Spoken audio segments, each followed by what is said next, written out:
Agora nós vamos para aquilo que todo mundo veio aqui. Primeiro, para adorar o Senhor. Segundo, para nós estudarmos juntos a palavra do Eterno. Irmãos, eu queria que você abrisse a sua Bíblia em Êxodo capítulo 35.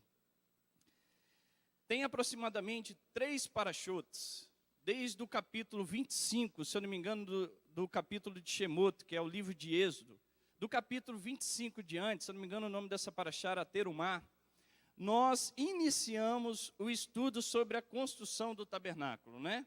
São 5 parashotes, 5 porções que tratam desse assunto, que expressam o desejo do Eterno de fazer com que a sua presença esteja no seio do seu povo, esteja junto com o seu povo. E esse é um princípio que está estabelecido desde o início da criação. Desde o início da criação existe o desejo do Eterno de habitar no seio, no meio do homem, no coração do homem. Por isso que eu já ensinei aqui nas semanas anteriores, que se você quiser buscar uma vida de santidade, ela passa pela sua vivência no coletivo. Não se alcança a santidade vivendo de forma isolada. Se você quer viver uma vida conforme os padrões bíblicos de crescimento e evolução espiritual e físico da sociedade, você é responsável por esse papel. E você só vai conseguir atingir o nível de santidade se você vivenciar isso. Um exemplo claro de santidade é José, quando desceu ao Egito. Ele mesmo tendo aquela influência forte da cultura egípcia, ele permaneceu firme aos princípios ensinados pelo seu pai, e ele não somente influenciou espiritualmente o Egito, como fisicamente. Esse é o nosso papel, e é assim que se vive em santidade. Viver em santidade, excluindo da sociedade, não é a forma espiritual estabelecida pela palavra de Deus. Então a gente precisa tirar, e nós estamos trabalhando isso aqui na congregação, para tirar esse contexto de parede, que congregação ou reino se resume na denominação que você pertence. Se você tem esse conceito, você ainda não entendeu a compreensão de reino. Se você acha que pelo fato de você ter uma compreensão bíblica e o teu irmão ainda não alcançou, você tem a presença do Eterno e ele não, e você o exclui da sua convivência, você realmente que precisa retornar aos princípios da palavra. Então, para começar, nós precisamos entender isso. E hoje, só para que os irmãos que estão nos visitando entendam, nós vamos estudar 2 parashás. O que é parashá? Desculpa ser repetitivo, todo Shabat eu falo isso, mas tem irmãos que estão nos visitando pela primeira vez.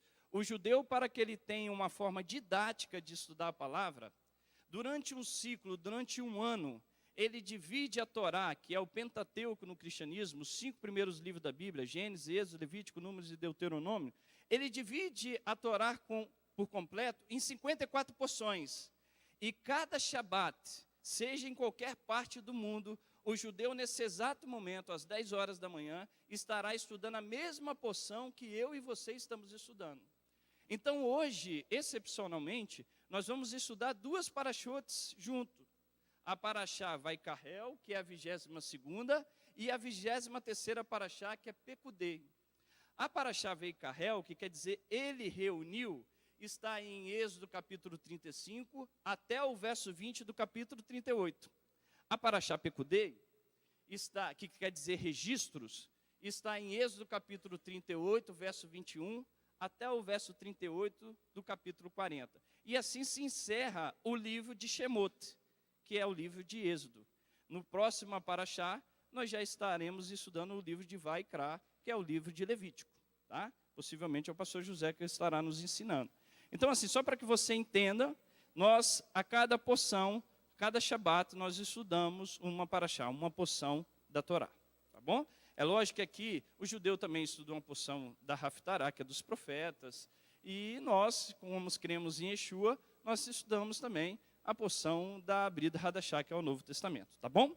Então, para que a gente não demore muito, só para que você entenda, hoje nós vamos estudar acerca do Shabat. Eu quero ensinar para a congregação o privilégio que nós temos de ter o Shabat.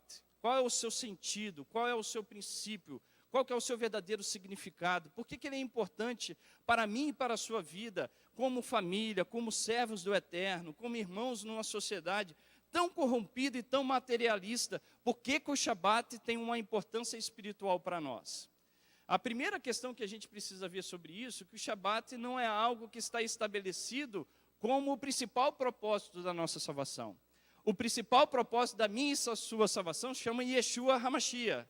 Mas ele é um elo fundamental e importantíssimo para que você preserve a sua salvação. Nós vamos entender isso aqui um pouco mais na frente. Mas para eu fazer um resumo bem pequeno da nossa paraxá, você vai ver que a paraxá Vei Carrel, ela primeiro inicia com Moisés reunindo toda a nação de Israel e transmitindo tudo aquilo que Deus tinha dado a ele para construir o tabernáculo. Logo depois dessa instrução, Moisés, ele fala e ele ensina acerca do Shabat. Olha que interessante, irmãos. A gente sempre tem mania de achar que por ter alguma prioridade espiritual, a gente pode transgredir algum mandamento. E este é um ensinamento que essa paraxá transmite para mim e para você. Ali estava o Mishkan, o tabernáculo sendo construído, e o tabernáculo representa a vontade de Deus de habitar no seio do homem, embora seja algo físico que estava sendo estabelecido. O desejo do homem, do Eterno, era que aquele tabernáculo fosse uma referência para o homem, porque o desejo do Eterno é habitar no verdadeiro tabernáculo que é o coração. Ou seja, era algo muito importante para a nação de Israel e para a sociedade. Mas quando Moisés percebeu, quando o Eterno estava vendo a importância do tabernáculo, ele dá o ensinamento do Shabat. Mesmo com a importância do tabernáculo e o seu significado profundo, não transgrida o Shabat por causa do Mishkan. Então, a observância do Shabat, ela tem uma importância muito grande e ela não pode sobrepor um mandamento. E nem um mandamento sobrepor o Shabat. Logo depois, você vai ver que Moisés desce do Monte Sinai trazendo a tábua que nós estudamos na semana passada, que tinha sido quebrada por causa do pecado do bezerro de ouro. Ele desce um dia antes de Yom Kippur. Eu não vou explicar o que é Yom Kippur, porque senão vão tomar muito nosso tempo. Mas é o dia do perdão. Um dia antes de Yom Kippur, depois que a nação de Israel comete o pecado do bezerro de ouro, Moisés desce trazendo 2 novas tábuas para a nação de Israel. E finalizando essa paraxá, os filhos de Israel apresentam as suas contribuições, que Moisés pede a eles, tragam contribuições para que a gente possa construir o tabernáculo. Eles trazem tantas contribuições que Moisés chega uma hora que tem que pedir para que eles parem de trazer ofertas para a construção, porque era mais do que suficiente. E os artesãos são escolhidos para iniciar essa construção, tá, irmãos? A outra paraxá é a paraxá Pekudei. Ela fala e ela começa com Moisés apresentando e fazendo uma contabilidade, por isso que o nome dela é registro, de tudo aquilo que ele tinha arrecadado.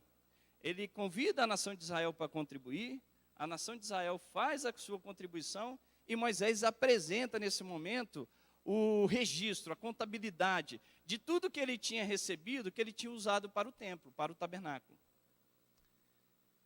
A Torá prossegue descrevendo os tecidos e as confecções de várias vestes a serem usadas pelo sumo sacerdote durante o serviço. E para encerrar, após a inspeção de Moisés e a aprovação de muitos utensílios e partes desmontadas, Moisés estabelece o tabernáculo em Rosh Hodesh. No primeiro dia de Nisan, ou seja, a nação de Israel saiu do Egito no primeiro dia de Nisan e 1 ano depois, o tabernáculo de Deus é construído no meio do povo. Ali, você vai ver, e como Deus havia prometido, a sua glória preenche o tabernáculo. Ou seja, a construção da presença de Deus, quando isso se concretiza na Torá, quer dizer que para que você tenha a presença de Deus, existe um ciclo. Esse 1 ano aqui, ele não é só um tempo como nós imaginamos, mas ele requer uma carreira de vida, uma experiência de vida, para que a presença de Deus possa habitar no meu e no seu coração. Então eu só comecei com um resumo, para que a gente não perca vários ensinamentos que essas paraxotes podem trazer para nós, tá? Mas agora nós vamos aprender acerca do Shabat. O meu intuito aqui hoje é ensinar a mim e a você, a congregação, o privilégio, a oportunidade, a bênção que o Shabat é para mim e para a sua vida. Irmãos, eu até coloquei um título aqui, só que eu não coloquei no slide. Eu coloquei assim, o Shabat é uma ponte para vivermos o verdadeiro propósito da vida. O Shabat é uma ponte para que eu e você venhamos vivenciar o verdadeiro propósito da vida. Qual que é o verdadeiro propósito da vida? Para que eu possa ensinar a você da importância e o verdadeiro significado do sábado, do Shabat, eu preciso retornar com você lá em Gênesis, no capítulo 1. Eu preciso retornar lá no princípio, quando Deus tinha estabelecido. Porque o Shabat, ele antecede a entrega da Torá. Ele é totalmente composto dentro da Torá, mas ele antecede a Torá. Não na questão da criação, porque os judeus ensinam que existiam 7 coisas que existiam antes da criação do mundo. E uma delas era a Torá. Mas de revelação, o Shabat, ele foi dado ao homem antes mesmo da Torá ter sido entregue, que foi lá em Êxodo capítulo 20. Mas vai comigo, lá em Gênesis capítulo 1, verso 26. Só para que a gente entenda, Francisco, por que você vai falar do Shabat? Olha só. Vocês lembram que eu falei em Êxodo capítulo 25, que desde Êxodo 25, o Eterno estava falando sobre a construção do tabernáculo? Se você pegar essas parachotes, 3 vezes o Eterno fala do Shabat dentro da construção, mostrando à nação de Israel que o Shabat não poderia ser violado, mesmo a construção do tabernáculo. Então lá, e aqui você vai ver que dentro da nossa paraxá, ó, Êxodo 35, verso 1, não precisa ir lá não, mas segura aí, Gênesis capítulo 1. Em Êxodo 35, verso 1, diz assim, ó: Moisés convocou toda a congregação dos filhos de Israel e lhes disse: são essas palavras que o Eterno ordenou que se cumprisse. 6 dias trabalhareis, mas o 7º dia vos será santo, Shabat de repouso solene ao Senhor. Todo aquele que nele fizer qualquer trabalho será morto. Não acendereis fogo em nenhuma das vossas moradas no dia de Shabat. Então, o intuito de nós falarmos do Shabat tem uma referência dentro da nossa paraxá. Gênesis capítulo 1.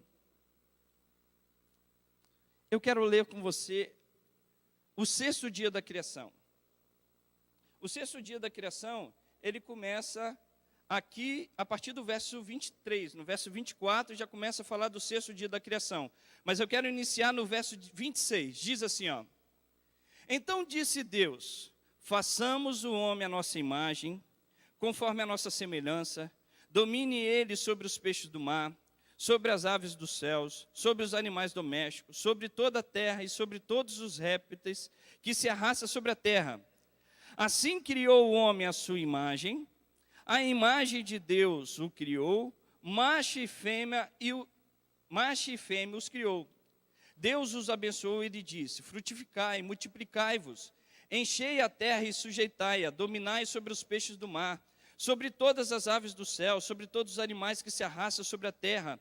E disse Deus ainda: tenho-vos dado todas as ervas que produzem semente e que se acham sobre a face da terra, bem como todas as aves em que há fruto que dá semente, elas vos serão de mantimento. E todos os animais da terra e todas as aves do céu, e todos os seres viventes que se arrastam sobre a terra, tenho-vos dado todas as ervas verdes como mantimento. Isso foi, e assim foi. E viu Deus o que tinha feito, e que era muito bom. E houve tarde e manhã, este foi o 6º dia. Assim os céus e a terra e todos os seus exércitos foram acabados. Havendo Deus acabado no 7º dia a obra que fizera, descansou nesse dia de toda a sua obra. E abençoou Deus o 7º dia e o santificou, porque nele cessou de toda a obra da criação que fizera. Interessante, se você for estudar, hoje eu achei engraçado o Fabinho, quando nós estávamos lendo aqui o Sefer Torá, ele falou assim: Francisco, cadê o versículo? Cadê o número do versículo no Sefer Torá? Não tem. Essa tradução de capítulos que você tem, ela veio séculos depois do período de Yeshua. Se eu não me engano, foi no 5º, 6º século, com a Vulgata Latina, se eu não me engano, não tenho certeza. Mas ela veio depois. Se a gente fosse fazer uma divisão correta desse capítulo, ele só encerra depois do findar do Shabat. Aqui, na sua tradução, ele se encerra aqui no verso 31. Vi Deus tudo o que tinha feito e que era muito bom, houve tarde e manhã, e esse foi o 6º dia. Mas a correta o correto interrompimento deste versículo seria após o primeiro, que Deus criou o Shabat e no Shabat ele santificou, porque criou o eterno e descansou o eterno de toda a obra que criou para fazer. Irmãos, olha que interessante, nós lemos no verso 26, que diz assim, ó, façamos o homem à nossa imagem, conforme a nossa semelhança. De toda a criação, presta atenção no que eu vou falar, de toda a criação, somente quando Deus cria o homem, somente a raça humana possui a semelhança e a imagem de Hashem, do Eterno. Esses termos em hebraico, ele é traduzido como demut, esqueci o outro termo, ele é traduzido tselen, que quer dizer forma, e demut, que quer dizer semelhança. No original em hebraico, quando diz que façamos o homem a nossa imagem e semelhança, o termo imagem, tselen, e semelhança demut, ele não tem característica de fazer comparação a algo físico com outro algo físico. Se você quiser utilizar em hebraico uma comparação entre uma cadeira e outra cadeira, os termos que serão utilizados não vai ser tselen nem demut. Os judeus ensinam que a comparação de tselen e demut, ela só pode ser comparado em algo espiritual. Então, quando Deus está ensinando para mim que nós devemos ser, que nós somos a sua imagem e semelhança, Ele está querendo dizer que nós não nos assemelhamos fisicamente, mas nós possuímos uma semelhança o quê? Espiritual. Quando você enxerga Deus falando que Ele tem boca, que Ele sente cheiro, que Ele tem olho, que a Torá foi escrita no dedo de Deus, que Ele sente raiva ou ira, que Ele tem alegria, são expressões, é uma linguagem para que eu e você possa compreender a sua expressão, o que Ele quer apresentar, para que a minha mente e a sua mente possa compreender. Mas para o judeu, Deus não possui forma, Ele é incorpóreo, Ele não possui características humanas para que eu possa identificar com Ele. Então, quando Deus fala assim, façamos o homem à nossa imagem e semelhança, Ele não está falando de algo físico. Existem várias compreensões do que quer dizer essa semelhança. E existem diversas opiniões entre os judeus. Por exemplo, Maimônides ensina que essa expressão, semelhança e imagem, refere a mim e a sua capacidade de exercer o livre-arbítrio entre praticar o bem ou praticar o mal.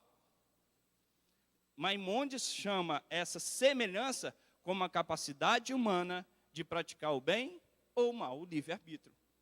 Outros rabinos entendem que essa semelhança com o Eterno, ela se refere à sua bondade que você possui, às suas características boas, que são evolutivas, que são construtivas, como a inteligência, como a bondade, como a misericórdia, como a compreensão, como o amor, são características divinas colocadas em nós, que nos assemelha, que nos traz características divinas. Eu prefiro colocar uma característica definida pelo rabino Ramanides. Se eu não me engano, ele viveu no 11º século, no 12º século. Segundo a compreensão de grandes rabinos, quando a Torá estava dizendo que Deus nos fez a sua imagem e a sua semelhança, é porque eu e você, na nossa essência, fomos criados como seres imortais, seres eternos. Essa característica me ajuda a dar a compreensão do Shabat, aonde eu quero chegar um pouco mais à frente. Você e eu, no princípio da criação, quando Deus estabeleceu a humanidade, Ele estabeleceu com o intuito de levar eu e você a viver uma vida de imortalidade, de eternidade. Quer ver eu te provar isso aqui um pouco mais à frente? Se você for comigo em Gênesis, continua, só vira a sua página.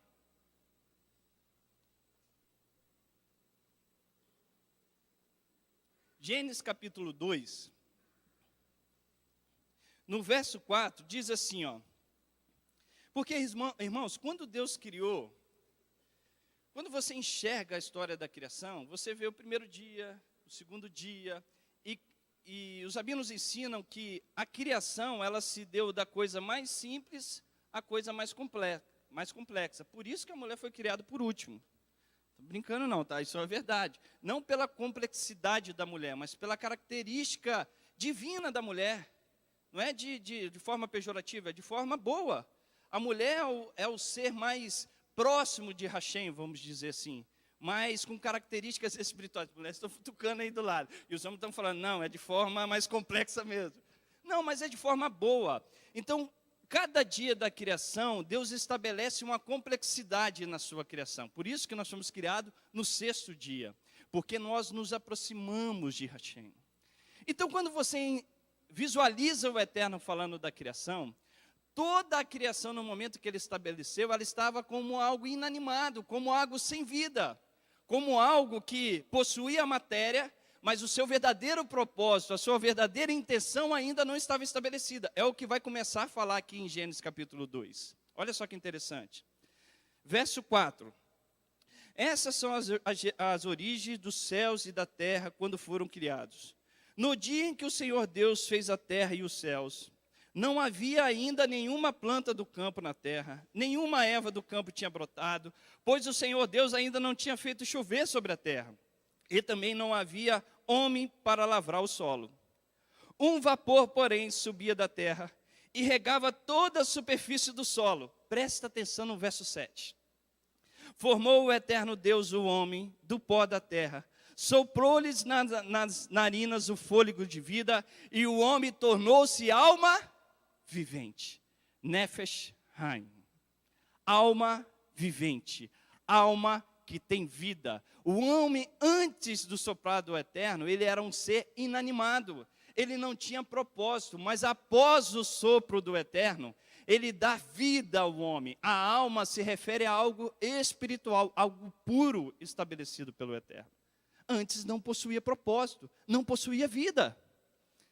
Irmãos, por que a Torá, você lembra que eu falei que a Torá usa uma linguagem compreensível para mim e para você? Por acaso o Eterno tem narina? Não. Por acaso o Eterno tem fôlego? Não. É para apresentar para mim e para você que algo do seu interior foi soprado no meu interior. E a partir desse momento eu passei a ter vida. E essa vida dita pela Torá é uma vida eterna.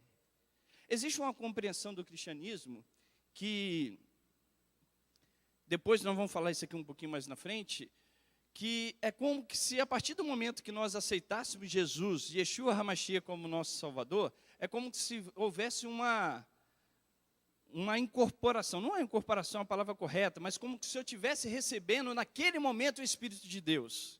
A partir da crença em Yeshua, eu acabei a receber o Espírito de Deus. Essa compreensão não é judaica. Porque o Espírito de Deus, ele não é incorpóreo no sentido de suprir as suas decisões, de suprir o seu livre-arbítrio. Mas os judeus ensinam que todo ser humano, neste momento aqui em Gênesis capítulo 2, verso 7, Deus criou a alma do ser humano e ela se torna viva. Ela se torna viva. E é por ela que nós existimos. Ou seja, cada ser humano, ele possui a centelha divina que dá a possibilidade ao homem a salvação. O que vai fazer com que esse Espírito de Deus prevaleça ou não são as suas ações. Ou seja, mas o ser mal, o ser humano que pratica o mal, ele possui a característica divina dentro do seu ser. Se você olhar Eclesiastes capítulo 10, fala que Deus colocou a eternidade no coração do homem. Mas ele não consegue perceber a obra que Deus fez do início até o fim. Mas a eternidade, o Espírito de Deus está dentro do homem. O que Yeshua traz, e mais na frente nós vamos olhar, é uma consciência de fazer com que esse Espírito de Deus prevaleça sobre as minhas ações. Eu já ensinei isso aqui. A Bíblia, ela não é um segredo. É uma área que se você semeia, se você está plantando, você vai colher. Se você vai para a internet, olhar prostituição, se você vai viver com seus amigos que só apresenta pornografia para você, com certeza você terá uma extrema dificuldade de exercer o domínio sobre o pecado sexual. Se você tem palavras de toda hora de xingar, de falar mal do seu semelhante, de viver uma vida conforme conforme os padrões bíblicos, você terá uma grande dificuldade de exercer o domínio próprio. Ou seja, aquilo que você semeia é o que você vai colher. Paulo fala lá em 1 Coríntios, em Romanos capítulo 8, que se vivermos segundo a carne, morreremos. Mas se vivermos segundo o Espírito, viveremos. Então o Espírito de Deus está sobre você. Você é um ser criado para viver a eternidade. A eternidade. Olha que interessante. Gênesis capítulo 3, verso 22 diz assim, ó. Gênesis 3, verso 22.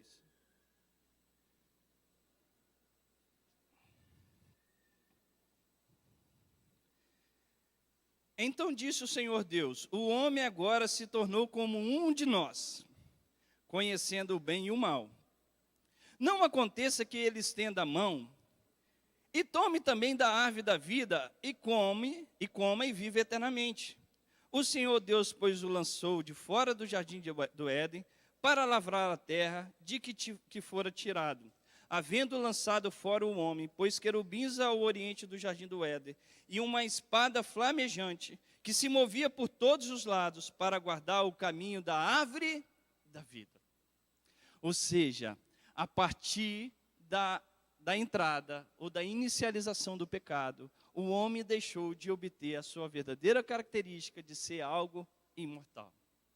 E Deus o afasta da vivência ou do privilégio de obter a árvore da vida. Irmãos, nós somos muito acostumados a olhar a Bíblia só dentro de forma literária, né? A árvore da vida é um simbolismo para entender que existe algo espiritual estabelecido que gera em mim e você o quê? Vida. Não que seja simplesmente algo físico, mas a minha mente precisa assimilar que existe algo estabelecido pelo Eterno para que eu possa preservar a vida dada e estabelecida por Ele. Grave o que eu estou te dizendo. Eu e você fomos criados para viver a eternidade. Porém, o pecado e as situações deste mundo nos deixa e nos impede de enxergar a vida estabelecida por Hashem. Só que existe algo no mundo espiritual que foi estabelecido por Ele para que eu possa obter e assim obter a vida eterna. Quando o judeu vai para um cemitério, você sabe como que eles chamam um cemitério, pastor Cláudio? Beit Haim, a casa da vida. Um cemitério, casa da vida? Porque é nesse momento que realmente a nossa vida se inicia. É nesse momento que as nossas ações vão dizer se eu estou apto a obter vida, se eu recebi do alimento que gera vida, ou se eu deixei de viver esse alimento que gera vida e passei a buscar aquilo que me gera a morte. Então, aqui dentro desse contexto, Francisco, o que quer dizer essa árvore da vida? O Eterno deu instrumentalidade, Ele nos deu característica para que a gente venha tomar como posse e a gente venha obter a vida que Ele estabeleceu lá em Gênesis, no capítulo 1 e no capítulo 2. Que referências são essas, Francisco? Árvore da vida. Nós vamos ter uma frase aqui em hebraico que nós vamos lê-la agora. Vai lá em Provérbios capítulo 3. Provérbios, deixa eu ver se eu tenho ela aqui. Tem ali, ó. Olha ali. Provérbios capítulo 3, mas vai lá comigo que tem alguns versos antes.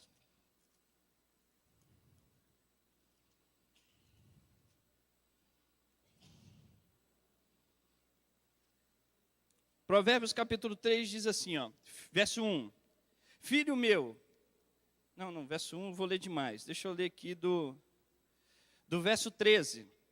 Bem-aventurado o homem que encontra sabedoria e o homem que adquire conhecimento, pois ela é mais proveitosa do que a prata e dá mais lucro do que o ouro, mais preciosa é do que os rubins. Tudo que podes desejar não se compara a ela. Longura de dias há na sua mão direita, na sua esquerda riquezas e honra. Os seus caminhos são caminhos de delícias, e todas as suas veredas são de paz. Olha o verso 18. É a árvore da vida para os que nela se abraçam, e bem-aventurados são os que a retêm. A Torá, estabelecida por Eterno no Monte Sinai, é árvore de vida para mim e para você. Francisco, não vem com esse pensamento do Antigo Testamento. Me mostra isso no Novo Testamento que eu vou pensar a acreditar no que você está falando. Vai comigo em Apocalipse capítulo 2.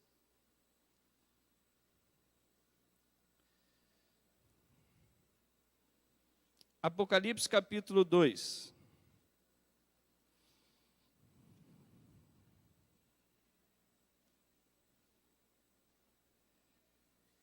Só o verso 7, diz assim, ó.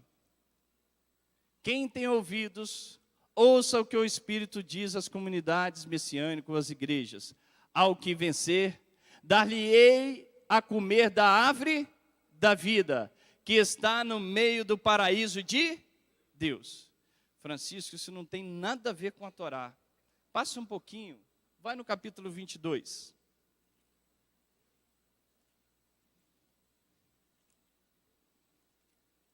Capítulo 22, verso 14, diz assim, ó.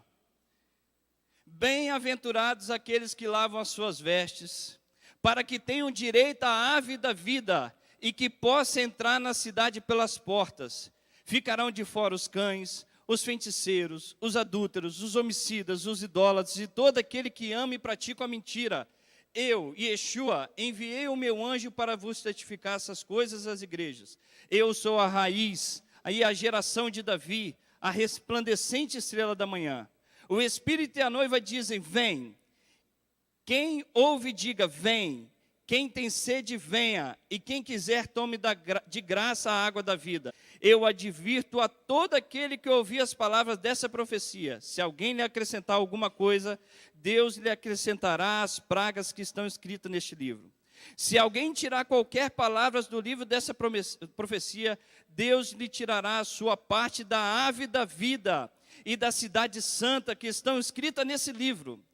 Aquele que dá testemunho dessas coisas, certamente cedo venho. Amém. Vem o Senhor Jesus. Olha que interessante, aqui no verso 22, capítulo 22, verso 2. Deixa eu ver se é o 2. Capítulo 22, verso 2, diz assim, ó.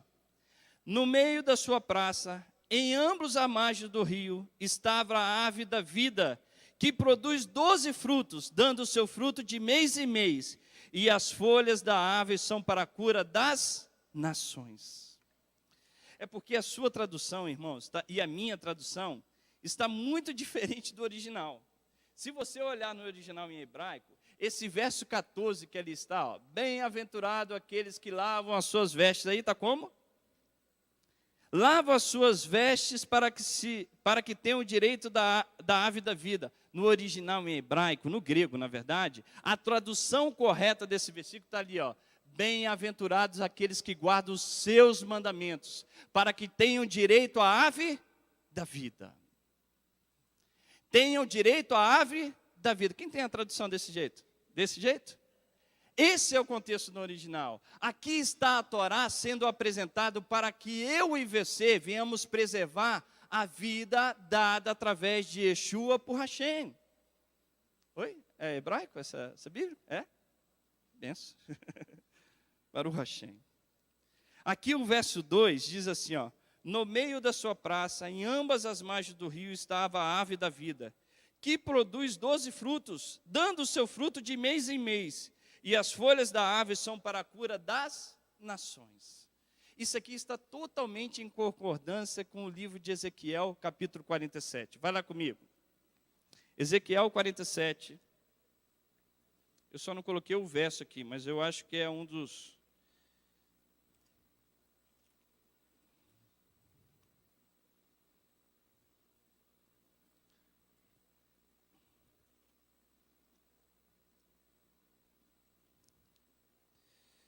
Ezequiel 47. Eu esqueci de colocar o verso, mas eu vou achar. Ó, o verso 12. Lembra que lá em Apocalipse está falando que a árvore da vida é para a cura das nações? Olha o verso 12. Junto ao rio, à sua margem, de um e do outro lado, nascerá toda sorte de árvore, que dá fruto para se comer. Não cairá a sua folha, nem perecerá o seu fruto. Nos seus meses produzirá novos frutos, porque as suas águas saem do santuário. O seu fruto servirá de alimento e a sua folha de remédio, de cura para as nações. Francisco, a Torá é a ave da vida para o que nela se apegam, e os seus caminhos são caminhos de paz. Francisco, onde encontra Yeshua nisso? Irmãos, isso a gente encontra o tempo todo. Pessoas que querem desconectar Yeshua da sua verdadeira origem. Quando o pastor José aqui estava falando que nós estávamos fazendo, iríamos iniciar o cortejo da Torá, ele falou, celebrem, porque aqui nós não estamos exaltando um objeto, nós estamos exaltando o privilégio que o Eterno nos deu de ter a palavra vida representada no nosso Mashiach. João capítulo 1, verso 14 diz, a palavra se fez carne e habitou entre nós e vimos a sua glória. Ou seja, Yeshua está no meio de nós. Ele é a ave que gera vida. Se você for em João capítulo 15, vai lá comigo, João 15. Olha só, verso 1. Sabe o que é interessante, irmãos? Tudo isso que você encontra, os rabinos ensinam que tanto Israel quanto o Messias, eles possuem uma característica semelhante. O que Israel representa, representa o Mashiach. O que o Mashiach representa, representa Israel. Quando você visualiza Yeshua falando as suas características, ela está totalmente em concordância com a Torá e com a nação de Israel. Se você olhar Ezequiel capítulo 17 em diante, você vai ver Ezequiel comparando a nação de Israel como uma videira. Como aquela videira que as nações vão se achegar a ela, para que possa se alimentar dos seus ensinos, daquilo que está estabelecido e dado ao Eterno pela nação de Israel. Quando Yeshua se identifica com essa videira, ele está dizendo que ele é a ave estabelecida lá em Gênesis, que gera vida em mim e você. Então aqui está dizendo, eu sou a videira verdadeira e o meu pai é o lavrador. Verso 4, está em mim e eu em vós, como a vara de si mesmo não pode dar fruto, se não estiver na videira, assim também vós, se não estiverdes em mim. Eu sou a videira, vós a vara. Quem está em mim, os ramos, e eu nele, este dá muito fruto, porque sem mim nada podeis fazer. Quando Yeshua estava dizendo que sem mim nada podeis fazer, quer dizer que se nós não tivermos o nosso Mashiach, representado na sua Torá viva, nós deixamos de ser seres eternamente estabelecidos pelo Eterno e passamos a ser seres passíveis da morte. Deixamos de ser aquilo que Deus estabeleceu desde o início da criação. Francisco, você me falou que nós iríamos aprender do Shabat. Até agora você não falou do Shabat. Vamos entender o Shabat? Irmãos, lembre do que eu falei. Por que eu fui no propósito lá do início da criação? Eu falei que existe uma ave da vida. Eu falei que a Torá é essa ave da vida. Que Yeshua é essa ave da vida. Que ele é a Torá viva. Que ele representa essa essência que está estabelecida desde o princípio. Agora nós vamos entrar no Shabat. Você tem um propósito de viver uma vida de eternidade. Você não foi criado para ser algo mortal, mas você foi criado para ser algo imortal. E aí entra a importância do Shabat para mim e para você. Olha só, vai comigo, para a gente compreender isso melhor. Em Romanos capítulo 7.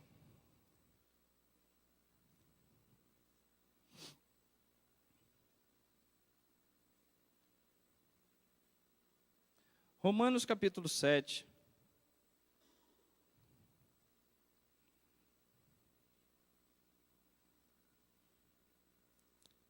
Diz assim, O engraçado, eu falei isso na semana passada, Lucas, que o óbvio, às vezes, ele é muito difícil de compreender.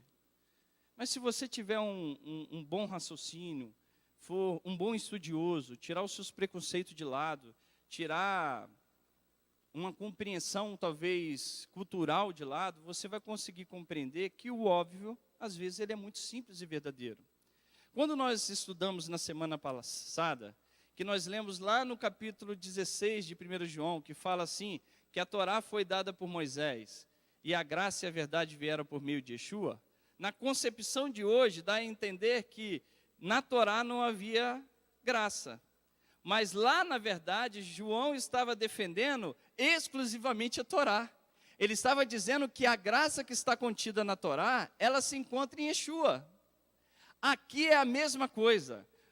Se você pegar o capítulo 8, o 7 de Romanos e 8 de Romanos, as pessoas tentam desvirtuar como se Paulo estivesse condenando a Torá.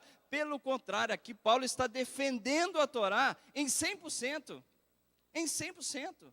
Porque ele começa a falar daquilo que nos prendia a Torá. Vou dar um exemplo claro disso, para a gente não ter que ler todo o capítulo 7. Diz o que, Paulo? Quando você está passando numa rua, e isso é fácil de entender, eu passei aqui na Avenida Vitória, e ali a placa está dizendo 60 km é a velocidade. Se eu passo ali a 59, aquela lei que está estabelecida tem algum valor sobre mim? Não. Porque eu estou cumprindo aquilo que a lei diz. Se eu passo ali a 70, aquela lei ela passa de deixar de ser algo sem importância na minha vida e ela passa a ser o quê? Algo que está me visualizando, que está me vendo, que está mostrando que a minha atitude não está coerente com aquilo que está determinado.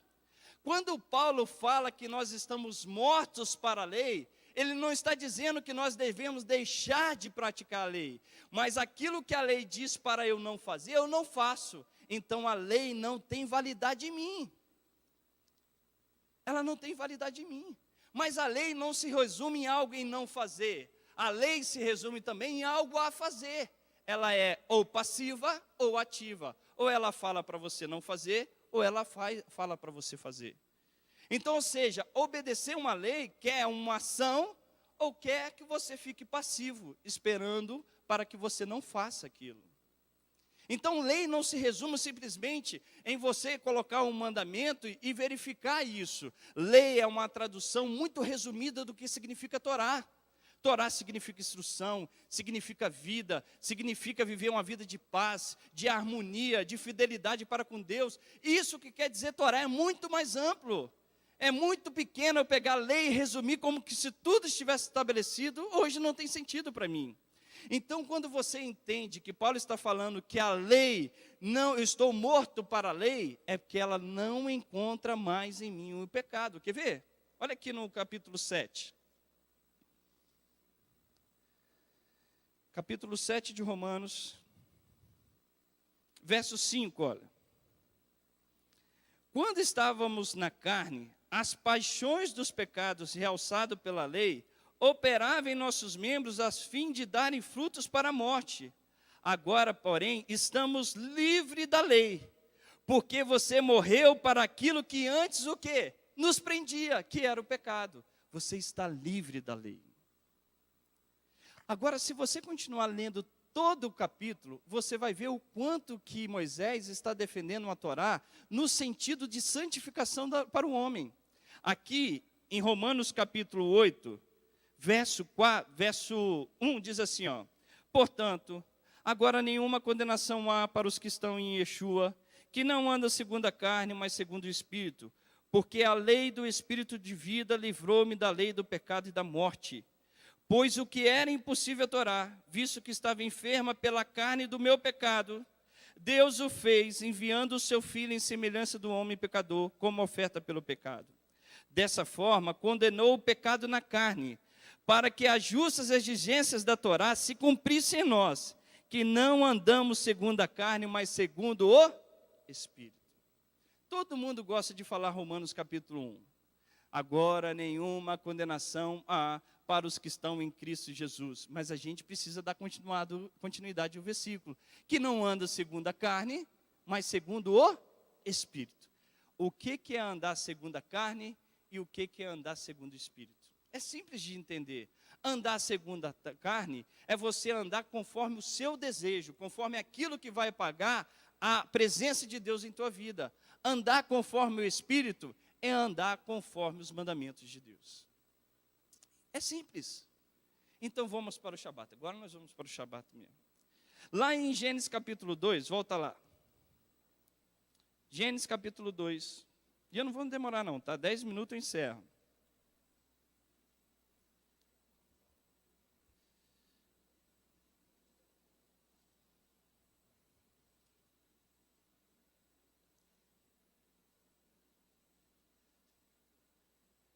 Olha só, irmãos. Esse verso em hebraico, ele é assim, ó. Todo mundo, a gente canta esse versículo, todo Shabat. O que nós estamos cantando aqui de Gênesis capítulo 2, do verso 1 até o verso 3, todo Shabat nós cantamos. Quer ver? Eu vou cantar para você, você vai conhecer.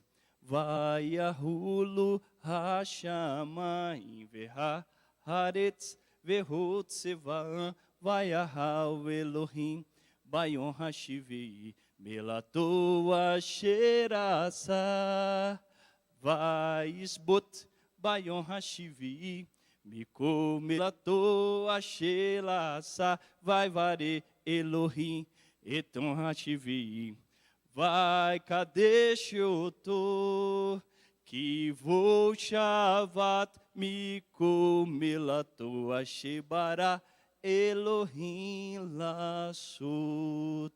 Amém. Você acabou de cantar Gênesis capítulo 1, verso 2, verso 1, 2 e 3.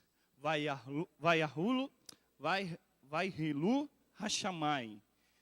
Acabou os céus, Verharetz, a terra, e todo o seu exército. Se você continuar todo o versículo, diz assim, ó, vai Ahau Elohim Bayon Reshivei. Vai Ahau Elohim, acabou Deus, Bayon Reshivei, o sétimo dia, Melatou Asheassá, toda a obra que criou para fazer. Vai Esbot, cessou, Bayon Reshivei, no sétimo dia, Mikou Melatou Asheassá, toda a obra que criou para fazer. Vai varrer Elohim, abençoou Elohim. Etion Hashivi, o sétimo dia, vai Kadesh, e o santificou. Otok vo Shavat Mikor Melator, que criou Elohim toda a sua obra que criou para fazer. Ou seja, o Eterno, ele inicia uma obra e ele finaliza uma obra. Quando você encontra essa palavra alento, vaishbot, quer dizer não quer dizer descansar, quer dizer cessar. A palavra vaishbot, ela representa algo que você está cessando de fazer. Presta atenção nisso. A gente tem compreensão que Shabat representa só descanso. Eu chego no Shabat, paro de trabalhar, eu vou dormir, eu durmo à noite. Aí depois eu dou uma dormidinha de manhã, eu dou uma dormidinha à tarde e chego no final, obrigado Deus pelo Shabat. Esse não é o princípio do Shabat. A palavra Shabat, ela vem desse termo vaishbot, que quer dizer cessar. Quer dizer que Deus estabeleceu um período que se inicia e um período que se encerra. Ou seja, Ele criou 6 dias para que eu e você venhamos trabalhar para mim e para a sua existência. Mas o 7º dia Ele cessou e falou, trabalhem para o verdadeiro propósito que eu e você possuímos da vida. Mas Francisco, se Deus descansou, Ele parou, Ele cessou, Deus por acaso Ele possui cansaço? Deus por acaso possui essas características que são humanas? Não, Ele fez como exemplo para mim e para você, para que você entenda que o Shabat, a santificação dele, tem um início e tem um fim. Você sabe o que é o problema nosso, irmãos? A gente vive segunda, terça, quarta, quinta, sexta-feira, uma vida totalmente desregrada fora da palavra de Deus. E chega no Shabat, Shabat Shalom. Isso não é santificar Shabat. Santificar Shabat é você viver para a sua existência, é você trabalhar para as suas necessidades físicas durante a semana, mas conforme um padrão bíblico.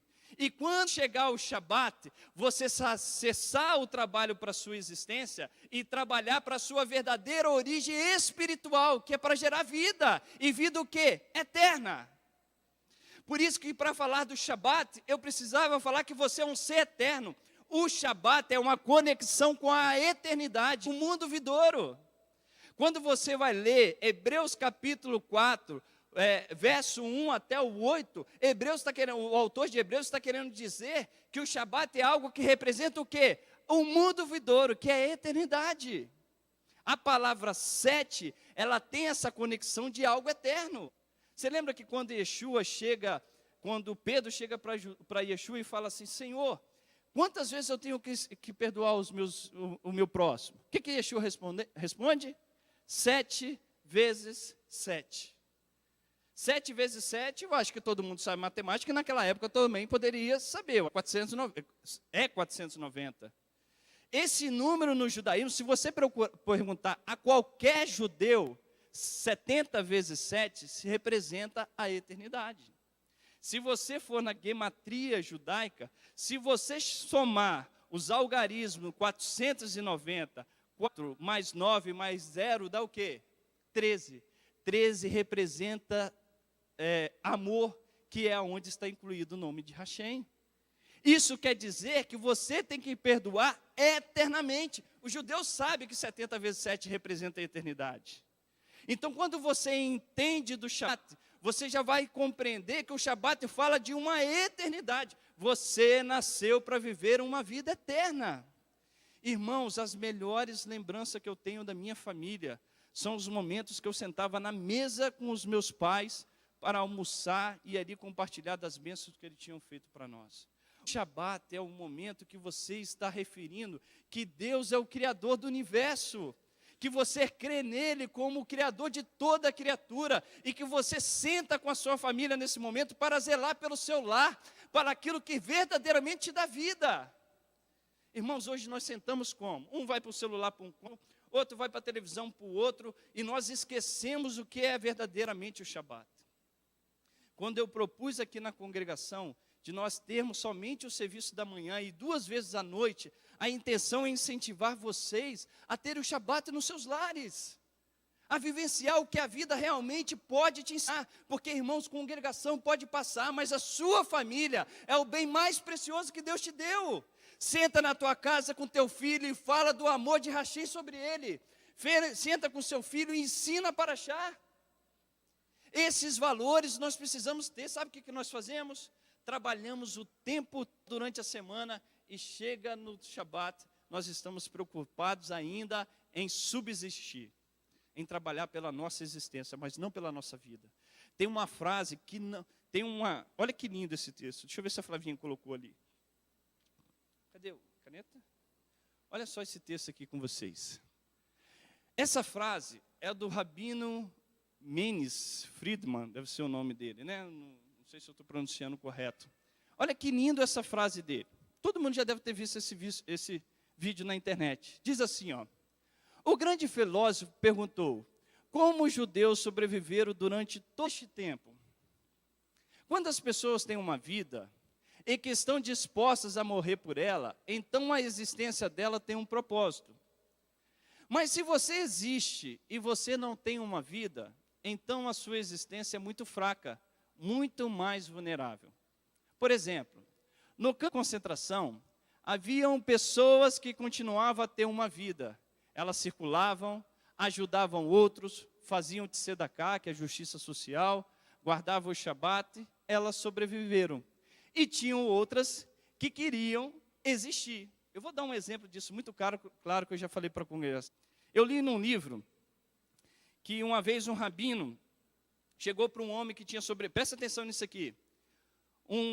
Chegou para um homem que tinha sobrevivido ao Holocausto e ele tinha desacreditado 100% no Eterno. Aí ele falou assim, por que você deixou de crer em Deus? Eu falei assim, eu somente deixei de acreditar em Deus como eu deixei de acreditar em todas as pessoas que dizem servir a Ele. Ela perguntou, mas por que isso? Por que você deixou de acreditar em Deus?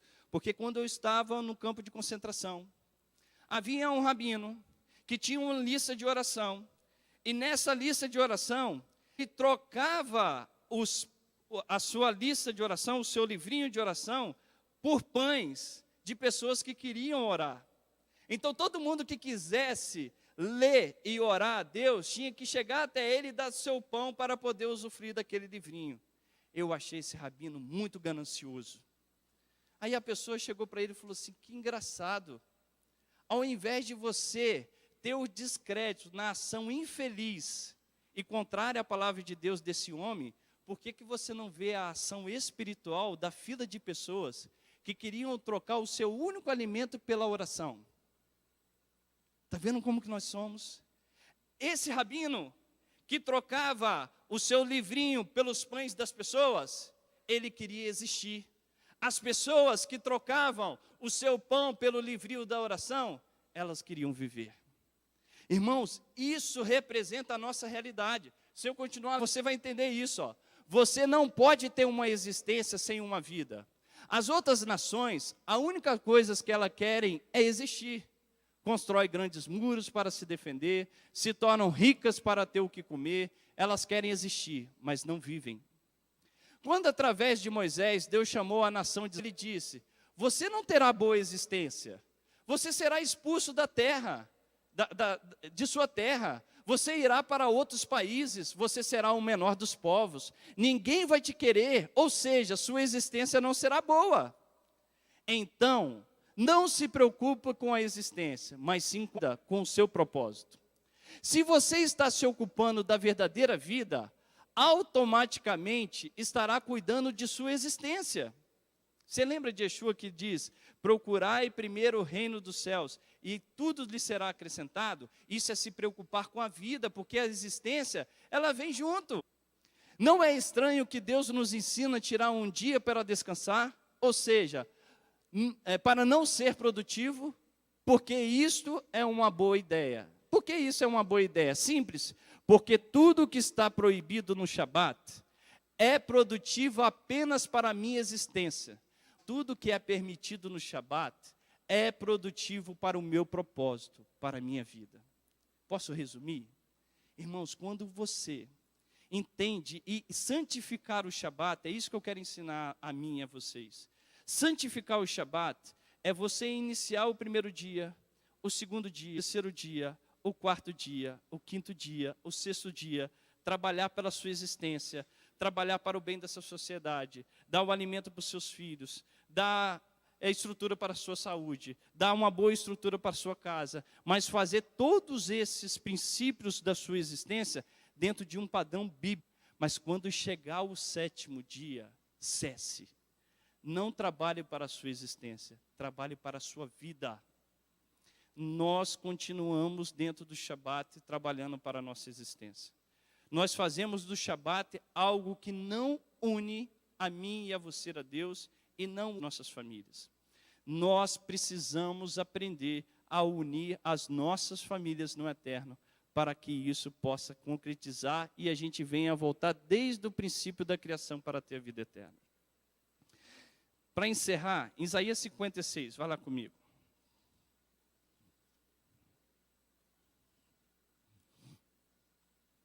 Isaías 56 diz assim, ó.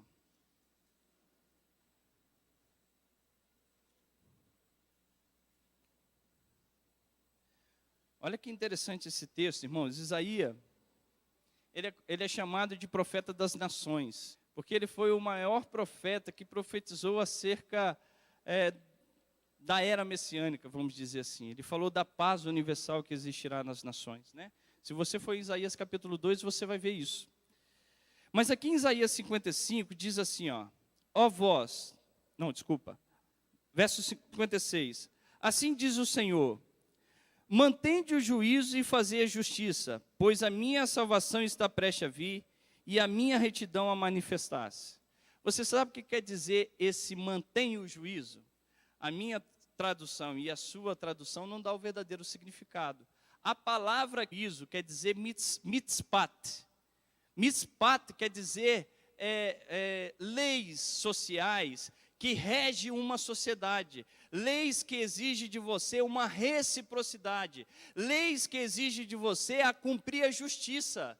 Quer dizer que você tem uma lei na qual você exercer com o teu irmão, na qual é de direito dele. Você lembra, eu ensinei de Sedacá umas 3 semanas atrás.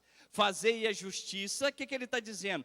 Cumprir a lei para com teu próximo, conforme ela precisa ser cumprida. É isso que está dizendo. Sedacá, aqui que está estabelecido justiça, fazer sempre para o teu semelhante aquilo que é de direito dele. E aqui ele está falando para o estrangeiro. Para o estrangeiro. Se você pegar a porção da Torá ensinada logo depois da entrega da Torá, ela chama de mispatim. Mitzpat são leis que o homem concede para o bem dela e para a evolução dela. E aqui Isaías está falando isso. Mantém a mitzpat, as leis sociais que regem a sociedade e fazer justiça nela. Aí vamos continuar lendo. Bem-aventurado o homem que faz isso e o filho do homem que lança a mão disso. Se guarda de profanar o Shabat e guarda a sua mão de perpetrar algum mal.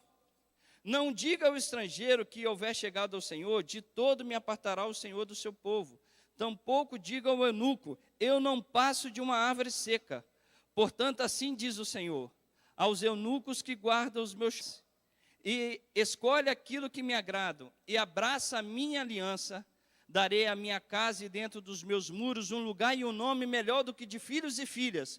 Um nome eterno darei a cada um deles, que nunca se apagará. Você sabe por que o eunuco?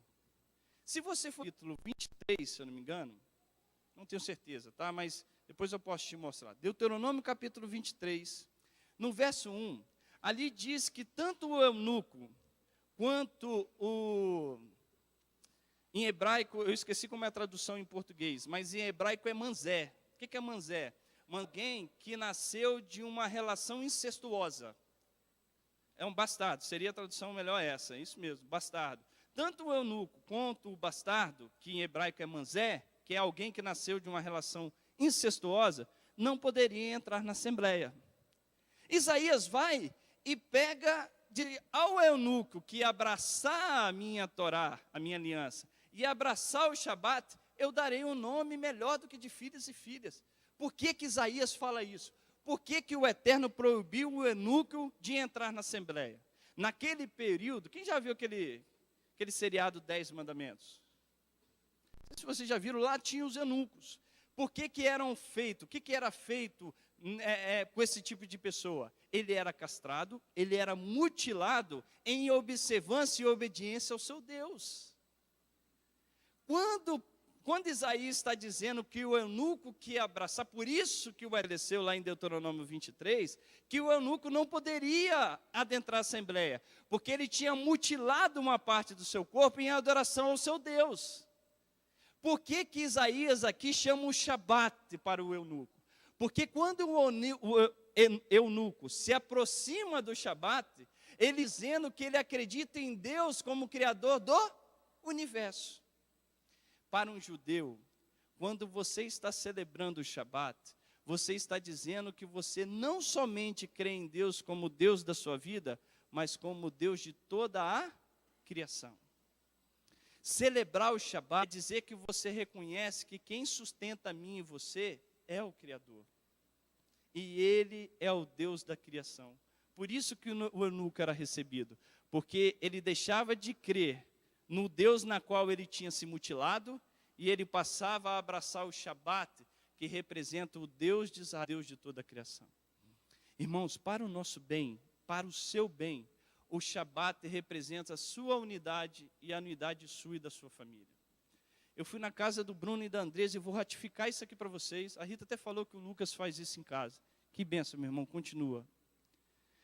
Quando nós sentamos no Shabat, tem um livrinho de Shabat, para a gente fazer toda a cerimônia do Shabat.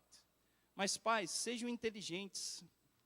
Se você pegar um livrinho todo em hebraico, e for ler em português para o seu filho de 5 anos e para a sua filha de 10 anos, a sua filha vai ouvir aquilo, vai entrar aqui e vai sair pelo outro. Mas se você é gente e botar o teu filho na tua mesa, para você orar com o teu filho, você estudar a palavra com ele de uma forma que a linguagem dele seja fácil, e ele puder compreender, ele ser participante, é muito mais importante do que você cumprir uma tradição.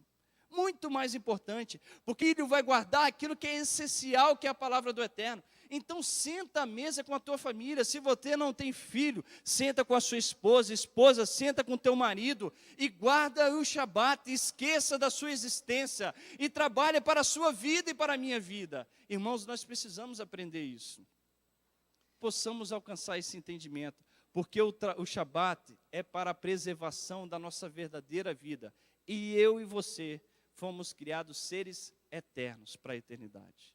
Que o Eterno nos abençoe.